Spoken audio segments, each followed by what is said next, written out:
So, one of the topics that I think is so difficult for so many of us to talk about or write about is the concept of evil. Where does it come from? What is it? Is it necessary for us to have evil on this planet? And is there anything that we can do about it? It's hard for a lot of us to conceptualize evil in and of itself because most of us that tune into wellness channels or are in the field of wellness or healthcare or light work or medical intuitives, most of us are rather empathic. And so we have a lot of compassion and we're moving into a higher vibration of more love and light on the planet. And so that's what we're really putting a lot of effort and emphasis on in our work. And so when we have to address the topic of evil, it's so unnatural to be able to tap into that intuitively, to be able to speak to it. So I'm going to do my best here because I really feel called to put out some content on this particular topic. Mostly because I don't see a lot of content on the topic. And I have put some time in recently to doing some shadow work and looking at my own dark side. As an existentialist, I'm always trying to figure out why we do what we do. And so this concept of evil, I've been able to come to some ideas that I think are worth sharing. And one thing that some information that has come to me from multiple sources is that everything is frequency. So we kind of already know this, but thoughts have frequency. Colors are a frequency. So we're interpreting what we're seeing a frequency. Sounds have frequencies, so we're hearing frequencies, and then we're putting it all together and we interpret that as saying that we hear what somebody is saying or we see a color, we see the color red. However, everything matches a frequency. So when we think about evil and evil thoughts and intentions, that comes from a lower frequency place in our third dimensional reality. And so emotions like love, the highest of all, and light and joy, those are at higher frequencies. And so we live in a polar reality, right? So we have hot and cold, good and bad, light and dark. That's how we know our reality. That's how we can experience life, is by having a contrast, something to compare to. So if there were not mean people in this world, then we would not be able to recognize nice people. Okay? So if there was not happiness, we would not be able to recognize sadness, and vice versa. So there's a whole realm of emotions that we can experience and a whole realm of data that we are sensing, and all of these things are at different frequencies, and there's always going to be this duality. And so in each of us, there is always a balance, and each of us in every way falls on the spectrum somewhere. So when you think about somebody who's got a pure heart and good intentions most of the time, they might be on the spectrum more towards the end of love and light and good-heartedness. And then maybe there's a person who has been their whole life caught up in darkness. They like operating on the dark side. They have dark thoughts. They have dark intentions. And, some people that act that out, let's say a serial killer or a serial rapist, those types of individuals would be way on the other side of the spectrum, where we're talking about evil, darkness, and ill intentions, maliciousness, mean-spirited nature. So everybody's on the spectrum somewhere, but even the highest of the high, the person who is the most pure-hearted and well-intended person, still has that small, tiny seed of evil in them, because we are all made up of the same stuff. And the most evil person on the planet has the divine light in them.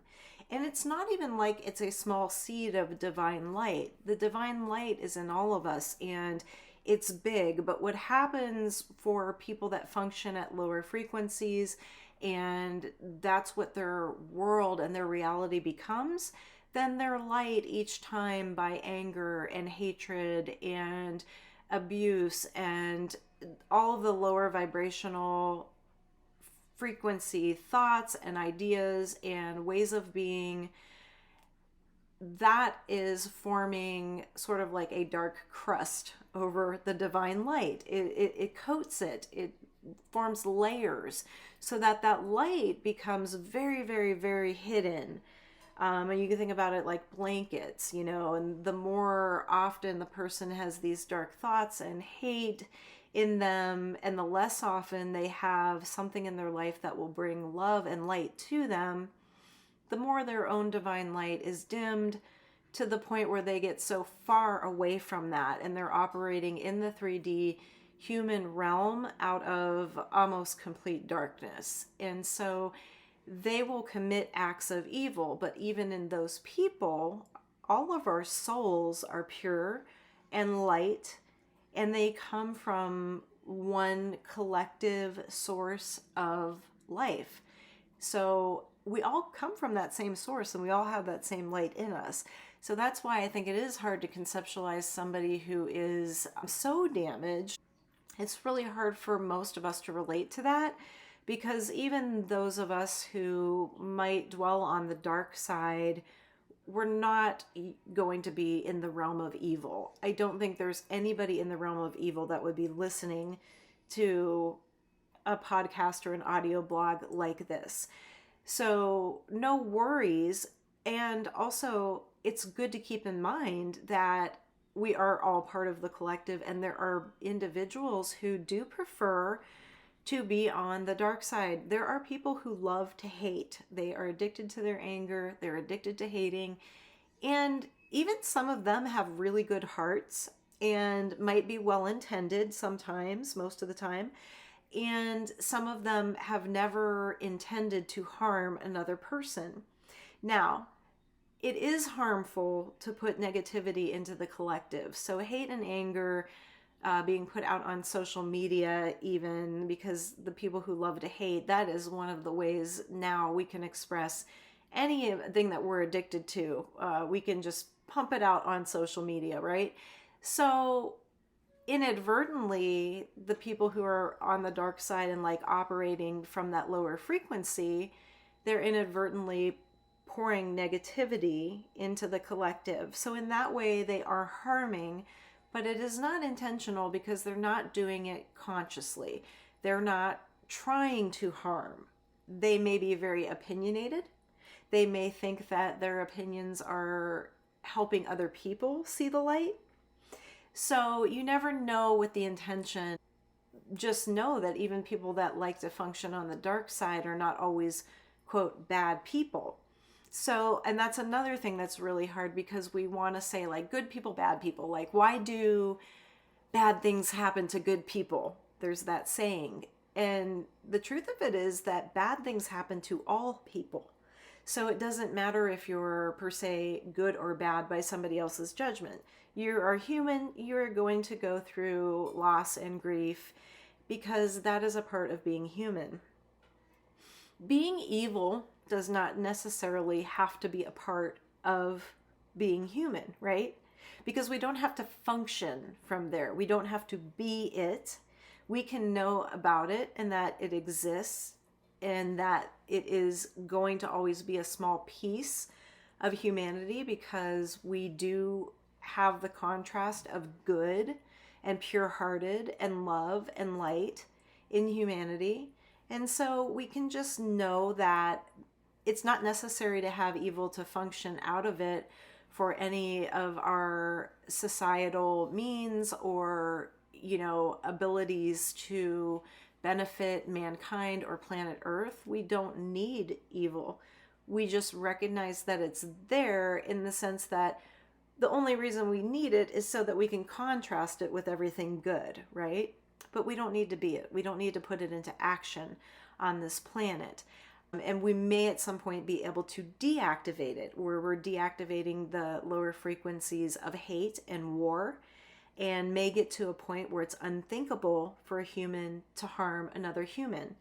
And in that, it's great because if we move to that level in the collective, and at this time, what we're realizing is that we are co creators of our reality. So, what we put out into the collective, although we're just one tiny little speck, one little piece of it, what we put into the collective is actually big, it's influential, and we can swing this in a positive direction. And what to say about evil is yes, I recognize it. I recognize that that is a potential in humanity, that each of us has a potential to go dark. And each of us has intrusive thoughts. That's been a thing, lately in the last like 5 years. Intrusive thoughts. So you have some evil thought and you're like, whoa, where did that come from? That's not even me, and you're not going to act on that. But those thoughts that come in, sometimes we just giggle at some of the evil thoughts that we have, like it's a joke, but there's a like little component of seriousness to it, and we can laugh that off and use it as comedy. But we just recognize that, yes, I mean, that is in every human. And just like the divine light is in all of us is there, and we all have a soul, that we're operating from, and that's where all that light is at. And hopefully we can get closer to our soul self within our humanity and bring some of that soul self out into humanity, bring some of that light out into humanity. That's our goal, many of us, during this time, to shift it in a direction of peace and calm on the planet. Now, is there anything that we can do about evil? There's not. There really is not anything that can be done about it. The only thing that can be done in an individual sense is being the change. So you just want to operate out of your core of love and light. You want to be benevolent, well-intended, pure-hearted, and cooperative, and help the people around you succeed so that your world will be better. And if you're on that path, that is the only thing that can be done to deactivate evil or the dark forces. The darkness and the lower frequencies can be deactivated. They can dissolve and not play an important role in our reality on planet Earth. And it is probably likely heading in that direction because we're not going to be able to keep going with wars. We understand that that is not sustainable. We have to come up with solutions now for how to live better on the planet. We have a lot of things that we need to address, and us harming one another, that has to drop out of the equation. And I believe that that is possible. So when we think about and look at evil, what we have to understand is, okay, it's a part of our humanity. It can be deactivated. The only thing that we can do is in ourself put up boundaries to anything that we think might be on the dark side, and spend our time and our energy in the company of other beings who are well-intended and good-hearted.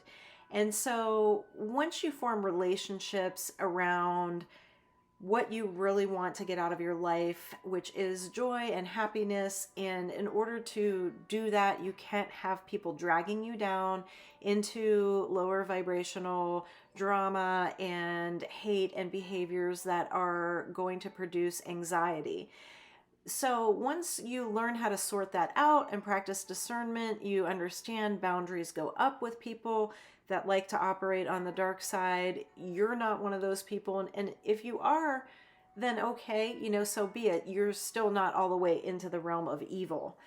But it is still very important to have the proper company, the proper relationships, the proper people around you if you have a goal towards making progress, with self-improvement, even if it's not in such a spiritual way.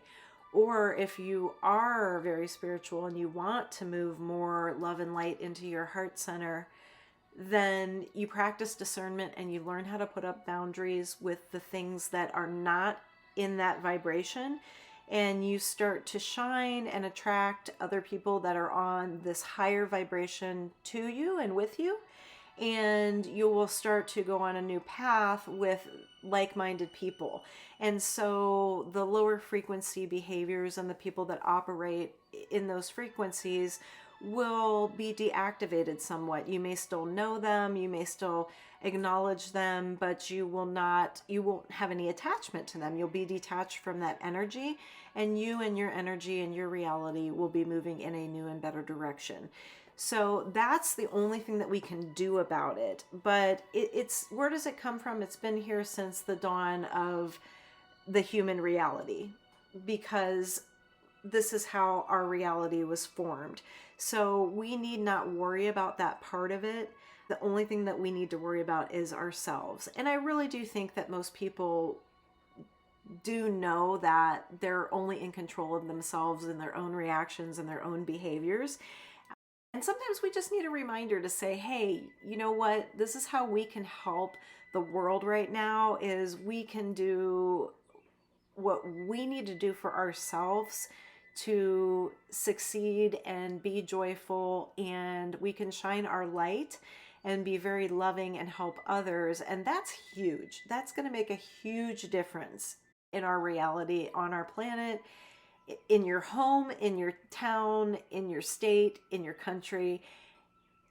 If you do it as an individual, it pours so much positive energy and higher frequency vibrations into the collective. And again, the more of us that do that, we can swing this thing in a positive direction where things like war will not happen. We will be able to live in an age of peace. And we will get to a point as a humanity where we do not harm one another at all. We just cooperate, we help, we have fun, we build societies, and we can just coexist and co-create very peacefully. That is very possible. Even with that little seed of evil that we all have in us, we will figure out how to keep it deactivated. We will figure out how to see it and acknowledge it without putting it into action in our reality. We will know what it is, and we will know what not to do with it. So these are the things that are coming. A better day is coming, I promise. Thank you for listening. I hope this helped, even if just a little bit.